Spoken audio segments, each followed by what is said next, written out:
Alhamdulillahi Rabbil Alamin Ar-Rahmani Ar-Rahimi Maliki Yawmiddin Wa ashhadu an la ilaha illallah wahdahu la sharika lah Wa ashhadu anna Muhammadan abduhu wa rasuluhu Sallallahu alayhi wa ala alihi wa ashabihi ajma'in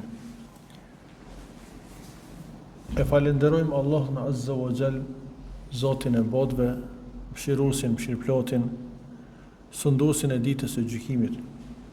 Dëshmoj se nuk meriton askush të adhurohet pos Allahut Azza wa Jall, i cili është një dhe nuk ka shok, dhe dëshmoj se Muhamedi është robi i Allahut dhe i dërguari i tij. Salavat dhe selame dërgojmë mbi të dërguarin ton, mbi familjen e tij dhe mbi gjithë shokët e tij. Vazhdojmë me shpjegimin e mëkateve të mëdha, ku autori Sheikhu Muhammed ibn Abdul Wahhab rahimahullah vazhdon me një mëkat tjetër të zemrës, prej mëkateve të zemrës, e që është ar-riya wa sum'a, e që është syfatësia. Dhe në mesin e argumenteve që i sjell në trajtimin e këtij mëkati, këtij gjunahi të madh, fillimisht e përmend ajetin kuranor: "Faman kana yarju liqa'a rabbih falyamal 'amalan salihan wa la yushrik bi'ibadati rabbih ahada." Thot Allahu Azza wa Jall, kush preson në takimin e Zotit të tij, atë le të vepron ose le të punon punë të mira dhe të mos i bën asgjë dhe askënd Allahut shok në adhurim. Ajeti kuranor është i qartë.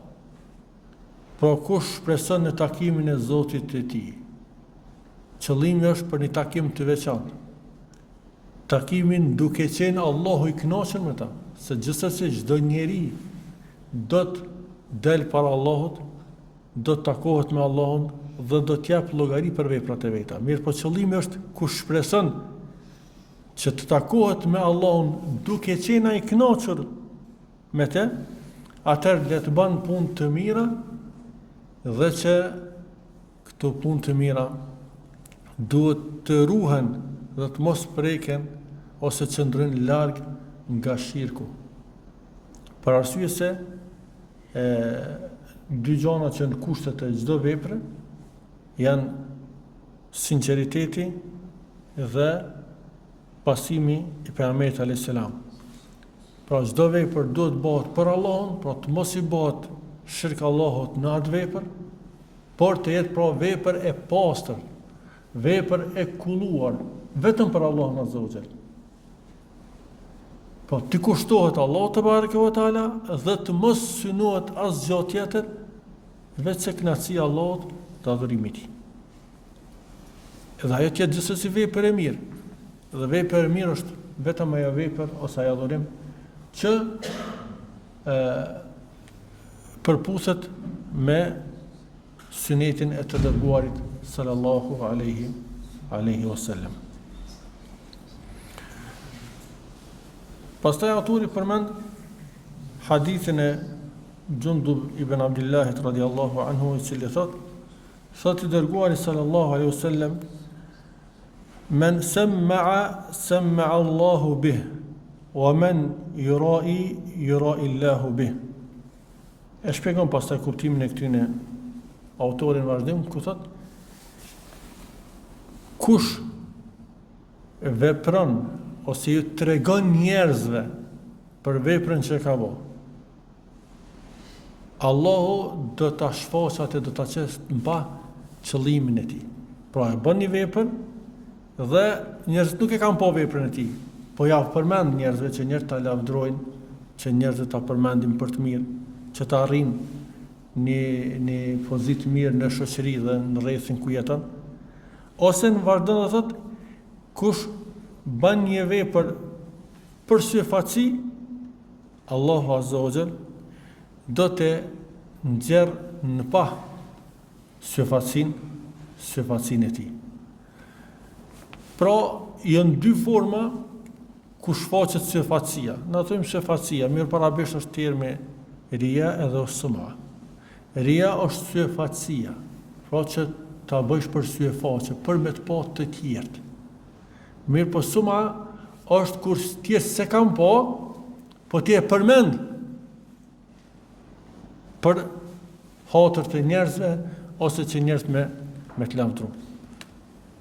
Edhe të dyja këto janë të shprehne. Zakonisht kur pyet syfacia më shumë fokusohet ose është biseda rreth syfacisë që mos kur je duke bërë një vepër ose kur don me bërë një vepër, mos me bë për me të lavdru njerëzit, mos me bë për me të falendëruar njerëzit e kështu me radhë.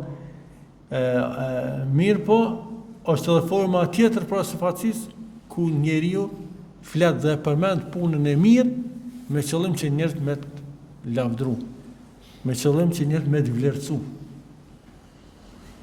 E që të kalumen u kon veç kjo mundësi, nëse veprat ka nikë edhe i mbo ma herë s'ka po kërkush, veç që të mundësi e ke po, s'mi ju të regu njerëzve që ke bo një vepër dhe mu lavdru para njësë ose në atë kuptimin me jo përmend që ata me të lavdru. Po tash, me këtë teknologjinë sot, çdo lëvizje njeri mund e regjistron, çdo punë që e bën, mund e regjistron ose video, ose foto, ose dhe mundet ato me i përhap të njerëzit që çfarë vepre ka bo, çfarë pune ka bo. Dhe i shen njerëz në adhurime dhe ibadete, ajo më e shprehja, sidomos është në haxh edhe në umre kur njerëzit janë, që bojnë foto, bile është ajo formën është më e shëmtuar në atë kuptimin ku para se me bërë një foto ndreqet, i diset edhe i çon dur nal kishe po lutna, realisht i lëshon dur poshtë, nuk janë ngrit ato dur për Allahun azza wa xal. Ato dur janë ngrit për me po njerëzit që po bën lutje dhe po bën dua, mirë po që ngrit për me bë dua. Kështu që për ata kjo është një vepër e shëmtuar, edhe një vepër që i rrezikon punë të njerëzve. Para se me kalu të dy hadithe tjera që përmend autori, syfacia është dy lloje. Është syfacia e rëndë, syfacia e madhe, syfacia kufër, që njerën e nxjerr prej imanit dhe besimit, realisht s'ka që janë nxjerr se s'është musliman hiç. Është syfacia e munafikëve, të cilët e pranojnë islamin vetëm haptas, ose vetëm anën e jashtme, kurse në zemër e kanë kufrin, e kanë pabesimin. Dhe ata paraqiten si musliman, mirë po në realitet nuk janë musliman. Kjo është nifaku, është syfacia e madhe e nifakut. Ajo i shkatron gjitha veprat dhe gjitha punët. Kurse syfacia që e përmendin dietarët e quajnë yesiru riya, syfacia e lehtë, për me dallu prej syfacisë së munafikave, thonë syfacia e lehtë. Jo që është e lehtë, është më e lehtë se ajo po. Që të kuptim edhe i thonë e lehtë, se nuk është e rëndë sa ajo. Po mjafton që veprën që njeriu e bën për syfaci shkatrohet. Mirë po i thonë e lehtë për arsye se nuk ti shkatron gjitha veprat tjera, përderisa syfacia e hipokritëve, e munafikëve ja shkatron gjitha punët e mira. S'kam punë të mira asnjë. Kurse syfacia në një vepër të caktuar për një muslimani e shkatron vetëm çat vepër cilën e ka prek syfacia. Autori në vazhdim e sjell hadithin e njohur, hadithin e pejgamberit sallallahu alaihi wasallam ku transmeton Omer radhiyallahu anhu, thotë se dërguari sallallahu alaihi wasallam ka thënë: "Innamal a'malu binniyat, wa innama likulli imri'in ma nawa." Veprat shpërblehen vetëm sipas niyetit. Veprat shpërblehen vetëm sipas niyetit. Dhe çdo njeri do të merr nga vepra e tij bos niyetit që ka bërë. Veprat shpërblehen sipas niyetit. Është qëllim Allah subhanahu wa taala për ulja, bindja ndaj tij, arritja e kënaqësisë së tij, njeriu do të merr, do të arrin atë. Synon njeri me vepra të veta, që ti ta merr hatrin e tjerëve, lavdotat e tjerëve, pozitën e tjerëve, do t'ja jap Allah subhanahu wa taala. Me qenë se ditën e gjykimit, që shke hadithi marrë që harrova me përmend që Allah do ta qetë në pas shefacinë e tij, do ta qetë në pas sidomos botën tjetër. Shpesh herë ajo edhe njerëzit e dallojnë atë që bën gjanat për sy faqe. Dallohet shefacia. A njeri që është i sinqert, Allah ja pranim të njerëzit. Sa do që të regohet më dhe, sa do që të regohet faktikisht që veprat nuk i bën për njerëz me lavdru, kjo është ajo forca e besimit e imon të veprave të mira që bojnë me pas e njëri pozitë e njerëzit. Përderisa ai njeri që tregon syfaci, ai njeri edhe nëse fillimisht njerëz të lavdrojnë, do del në shesh e fshehta e tij ose ajo që ka në zemër, e sidomos momentet më të vështira, ditën e gjykimit, ku do të shfaqet zemra e tij, qëllimi i tij, mjetet e tij, dhe do të bëhen publike për gjitha njerëzit, për gjitha krijesat. Nëse një njeri gjithë e kanë njoft për njeri të mirë, për njeri të drejtë, për njeri të devotshëm, kurse del për Allahu dhe Allahu ja qet në shesh ato që ka postë në zemër, njetin, qëllimin e tij, ja shkatron veprat dhe punë, kjo është poshtrimi më i madh, Allahu na ruaj. Pra njerëzit shpërblehen sipas niyetit dhe qëllimit. Dhe në fund autori e përmend hadithin e gjatë të pejgamberit alayhis salam, ku i përmend 3 personat për gjithë ato vepra të mëdha që i kanë bë, por që realisht me ta do të hapet zjarri i xhenemit. Thot pejgamberi sa në hadithin që transmeton Abu Huraira, thot inna awwala an-nasi yuqda alayhi yawm al-qiyamati thalatha. Janë 3 njerëz të parë të cilët do të gjykohen thot ditën e kiametit. Rajulun istashhada fi sabilillah.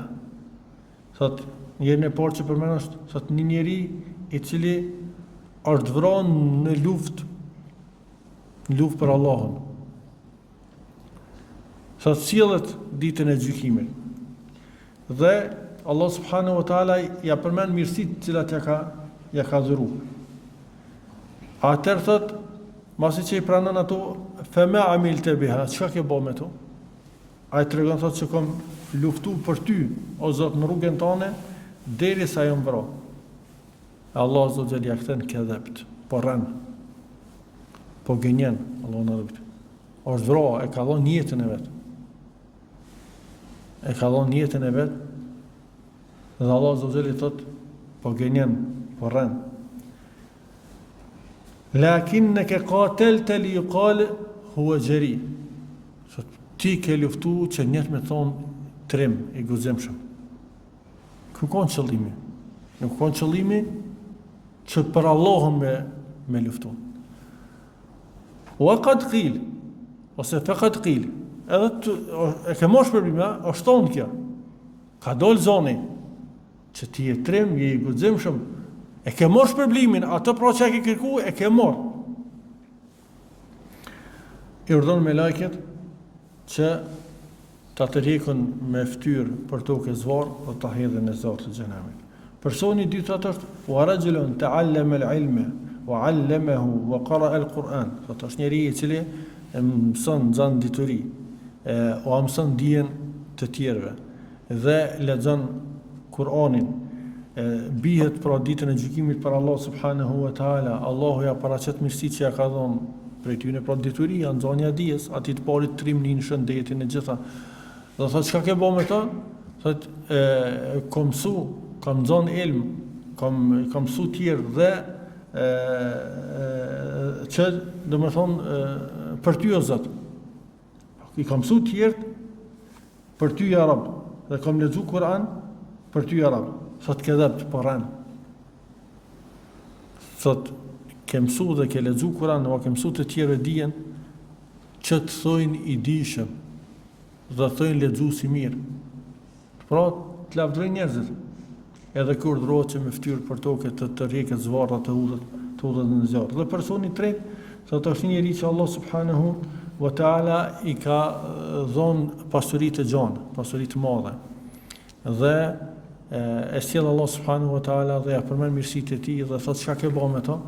Thotë o Zot, nuk ka rrugë të mirë që ti ke qenë i kënaqur me dhona atë rrugë vetë që kam dhënë për ty o Zot.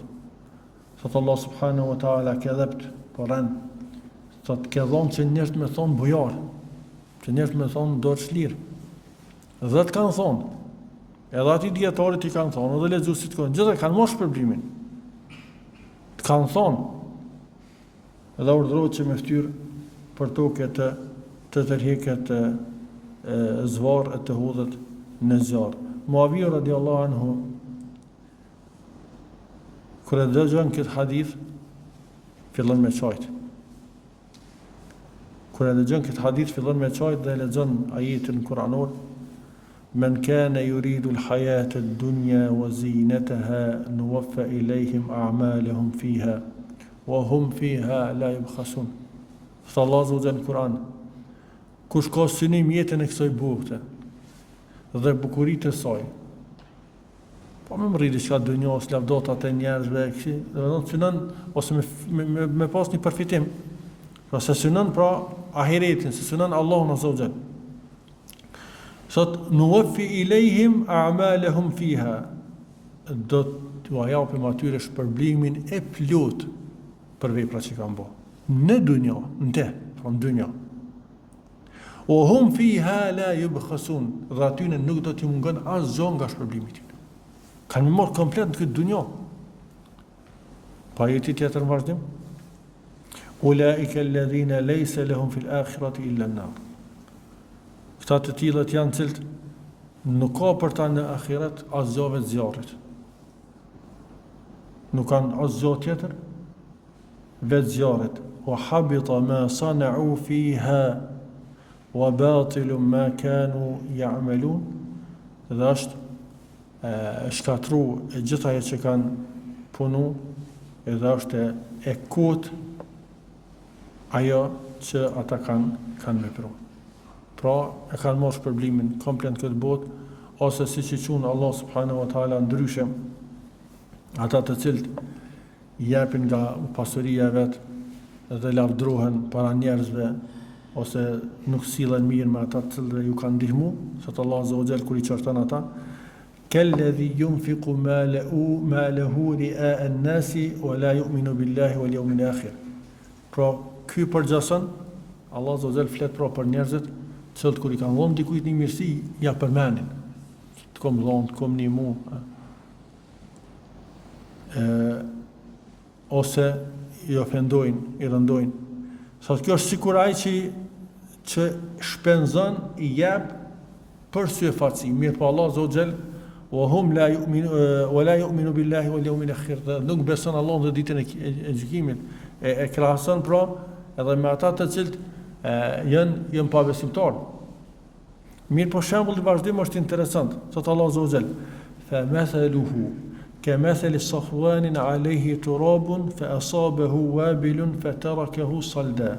Shembulli i tij është sikur shembulli i një shkëmbë ose një guri që është shumë i lëmushëm, e ka dhëmbi ta, dhe bjen shi i furishëm, shi i madh dhe shpërlan. Çka mbetet mi atë guri? Kur gjë. Pra njerëzit që i bojnë veprat për sy fatësi, ato janë do dalin para Allahut me dur bosh. Janë shpërla veprat e tyre. Kanë marrë shpërblimin në këtë botë.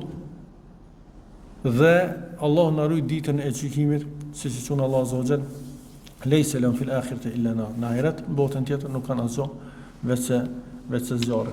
Dhe padyshim gjitha këto ajete dhe këto hadithe, të cilat janë kërcënuese për ata të cilët veprat i bojnë jo për Allah subhanahu wa taala, nuk synojnë ahiretin, për kanë qëllim dunjon dhe mirat e dunjos, lavdatat e njerëzve, përfitojnë forma të ndryshme të njerëzve, atëherë gjitha këto kërcënime që kanë ardhur për ta tregojnë se kjo është një nga mëkatet më të mëdha për mëkateve të zemrës. Në vazhdim autori përmend kapitullin tjetër e që është babun el farah, kapitulli i gëzimit ose ngazëllimit. Gëzimi është prej veprave të zemrës. Dhe gëzimi është dy lloje. Nëse gëzimi në formën e përgjithshme, pa përkufizuar, ose që nuk ndërlidhet me adhurime, me ibadete, me udhëzime, do të thonë kur thuhet në formën e përgjithshme, është e çortuar.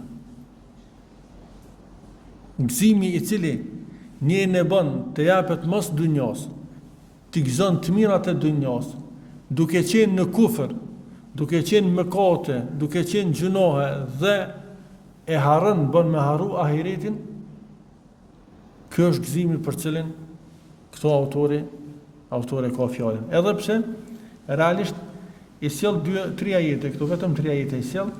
Ajetin e parë thot innehu kana fi ahlihi masrura. Thot Allah subhanahu wa taala për banorët e zjarrit, thot ai në këtë botë në familjen e tij ka qenë i gëzueshëm. Hoxha i nderuar Hasan Efendi Nahi thot ka qenë i shpërfillur, se këtu realisht bukfalisht është fjala e gëzuar. Mesrur mirë, po një gëzim i cili e ka shtyn shpërfilljen e bindjes ndaj Allah subhanahu wa taala.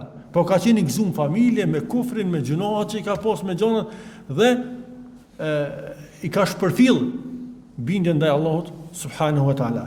Për dallim nga jetin vazhdim që përmend autori, kur i lavdron këta njerëz, inna kunna qablu fi ahlina mushfiqin. Allah subhanahu wa taala në surën Tur përmend bashkëbisedimin e banorëve të xhenetit. Por banorët e xhenetit po bashkëbisedojnë mes vete. Dhe kanë thonë, "Më kalu, ne thot kishim frikë çish më parë familjet tona." Po të bisedu, kanë jetuar në familjet e tyre jo të shpërfillën, po në kont kujdesshëm, kanë pas frikë nga gjykimi, nga dita kur kanë me dalë për Allahut, vetë dhe familja. Ka pas frikë për vete dhe për familjen e tij. Jo pra një gëzim i shpërfillën. A ke po njerëz që thojmë na për gëzim që hallakate njerëz, nuk një kufima. Ç'ka është qëllimi për gëzimi që është mëkat i madh. Ku njeriu në bën tani mishkel, mëkatet, mishkel gjunohat, mos me përfill Allah subhanahu wa taala, po me gëzu aty në të mirave, në gjunohat edhe në mëkate. Mirë po Allah subhanahu wa taala në vazhdim përmend këta besimtarë se si i ka shpërblyj. Ose bisedën e tyre ata çka thonë thotë famanna Allahu alejna wa waqana adhab as-samum. Por Allah azza wa jall na dha mirësi. A për shkak të asaj frikës që kam pas. Thot na dha mirësi dhe na mbrojti, na ruajti nga dënimi i erës përvluese. Një prej formave të dënimit që do të dënohen banorët e xhenetit është erë nxehtë, frymë nxehtë, e cila do të thonë do të shkakton dhimbje dhe djegje nga ajër dhe ajo frymë. Dhe Allah subhanahu wa taala pra ju ka dhënë mirësi, duke i funë në xhenet dhe duke i ruajt prej dënimit të zjarrit të xhenemit për shkak frikës që kanë pas. Dhe nuk është pra qëllimi vllazni, nuk ka qëllimi këtu me gëzimin e cili është për të mirën e Allahut, që njeri i gëzohet mirësisë Allahut, i gëzohet udhëzimit, i gëzohet për arsye se kjo edhe kërkohet fetërisht. Sot Allah subhanahu wa ta'ala fa bi fadlillahi wa rahmatihi falyafrahu. Sot Allah subhanahu wa ta'ala pra me mirësinë e Allahut dhe mëshirën e tij le të gëzohen. Të ka udhëzu Allahu, gëzoje kësaj. Të ka mëshiru Allahu te bareke wa ta'ala, të ka rujt, gëzoje kësaj. jetu i krye adhurime dhe ibadetet, gëzoj kësaj. Felje fro, let gëzohen, pra Allah urdhëron, let gëzohen kësaj. Huwa khairun mimma yajma'un. Kjo është më e mirë se sa ajo që mbledhen dhe të bujnë. Molli, ha. Ç'ka problemi? Problemi është ky krahasimi, ha. Që njerëzit i gëzohen mollit, i gëzohen pasunisë, i gëzohen gjanave që ndoshta janë ndëshkim për të. Molli është një begati dhe një mirësi. Kur i gëzohesh mollit? I gëzohesh vetëm nëse shfrytëzon adhurime dhe ibadete. Ato tani i bojnë që ti me gëzoje që ati molli dhe qësoj pasunie. E fiton halal dhe shpenzon halal. Mirë, po në momentin kur është e kundërta, mos t'ju gëzo. Gëzojo fëmijëve tu nëse e edukon si duhet, e nëse janë të udhëzuar. Ama nëse nuk janë të edukuar si duhet, nuk e krijon obligim ndaj tyre, ato do të jenë dëshkim për ty. Allah ka thënë fitnë fëmijët, ka thënë dënime familjen e krejt. Domthon gjitha mirësitë e dunjos o vllazë. Përderisa nuk janë të lidhura me udhëzimin e Allahut Azza wa Jall, me adhurimin ndaj Allahut te bareke ve taala, me mshinë e Allahut Azza wa Jall, ato nuk ka vend për mi gëzu aty. Karunin e dini tregimin me gjithat mall dhe pasuni që ka pasur, dhe zullumin që ka bërë në tjetër.